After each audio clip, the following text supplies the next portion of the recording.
The Lord be with you. And with your spirit. A reading from the Holy Gospel according to Matthew. Glory to you, O Lord. When Jesus saw the crowds, he went up the mountain. And after he had sat down, his disciples came to him. He began to teach them, saying, "Blessed are the poor in spirit, for theirs is the kingdom of heaven. Blessed are they who mourn, for they will be comforted. Blessed are the meek, for they will inherit the land. Blessed are they who hunger and thirst for righteousness, for they will be satisfied. Blessed are the merciful, for they will be shown mercy. Blessed are the clean of heart, for they will see God. Blessed are the peacemakers, for they will be called children of God. Blessed are they who are persecuted for the sake of righteousness, for theirs is the kingdom of heaven. Blessed are you when they insult you and persecute you, and utter every kind of evil against you falsely because of me. Rejoice and be glad, for your reward will be great in heaven." The Gospel of the Lord. Praise to you, Lord Jesus Christ.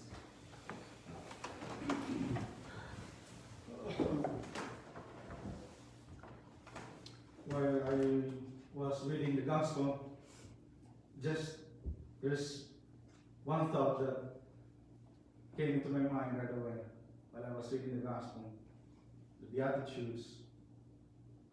When I was growing up, I was an altar boy, and then as a seminarian, all seminary days, during these days, it's vacation time, so I was an altar boy helping masses in cemeteries.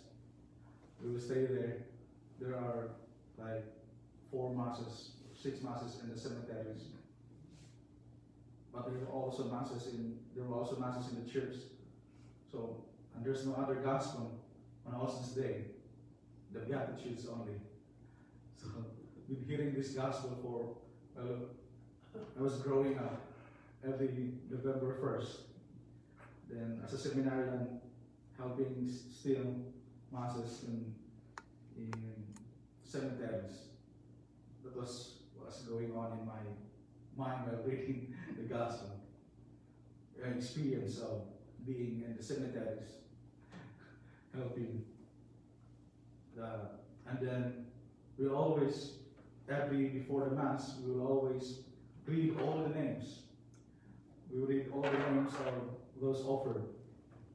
So tomorrow, I will be reading the names. If you are coming in, just come in and sit down, because I will start reading the names earlier, because our Mass is at 9, so I will read the names before the Mass. So if you do not, if you could not hear the names of your relatives when you come in, it should be surely read before you come in. Okay. So it's once a year we will be reading all our the names of all the faithful departed, our loved ones. Today we celebrate the solemnity of all the saints who are already in heaven. And we do not know that all, if not some, or our relatives are already there in heaven. We do not know. And so we celebrate. That's why in our opening prayer, the great intercessors, when they are already there, they are our great intercessors. That's why in our Apostles' Creed, not the Nicene Creed, but the Apostles' Creed, there's our dogma, the teaching of the communion of saints. The communion of saints, we are here now, the pilgrim church, those who are in purgatory, the suffering church. and those who are in heaven, the glorious church. We are in the pilgrim church. Those who are in the glorious church are praying for us.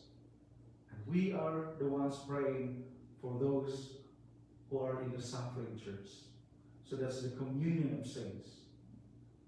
The saints. Because we are called to be saints.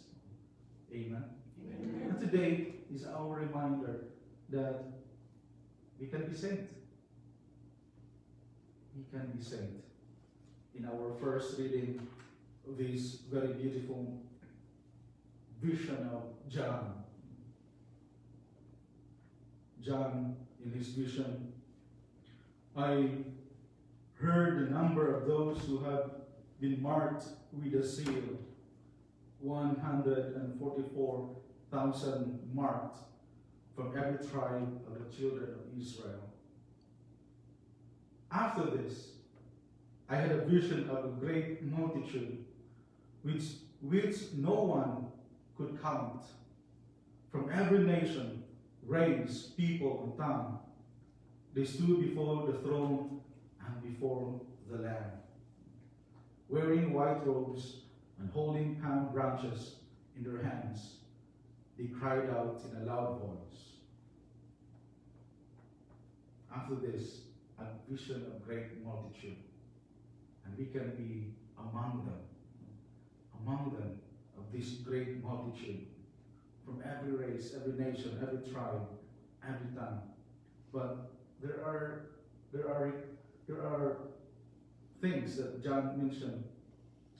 They stood before the throne and before the Lamb, wearing white robes and holding palm branches.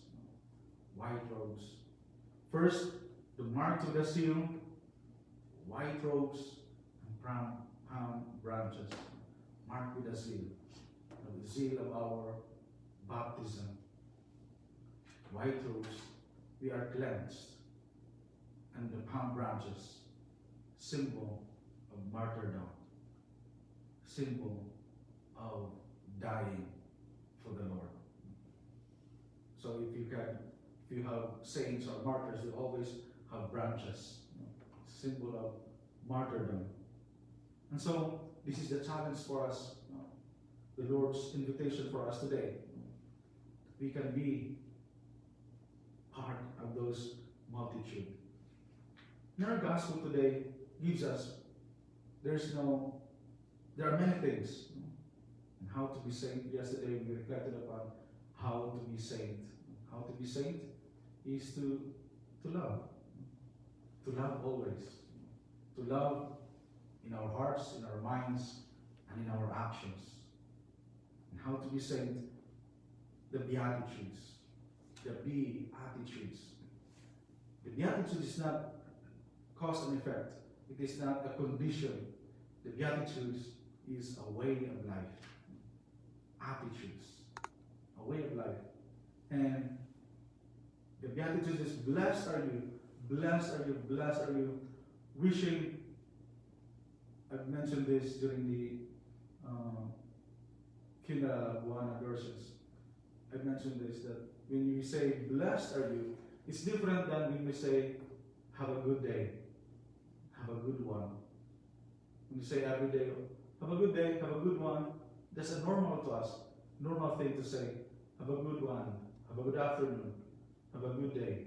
Just wishing, desiring. But the Beatitudes is be the blessing. You are the blessing of that one, of that person. You are not just wishing, but you are the blessing. And so, the Beatitudes gives us that mission. So to be a saint is also to be always on a mission, to do something, to be a blessing for others. And in the end, we are already, while still here on earth, we're already part of the great multitude of saints.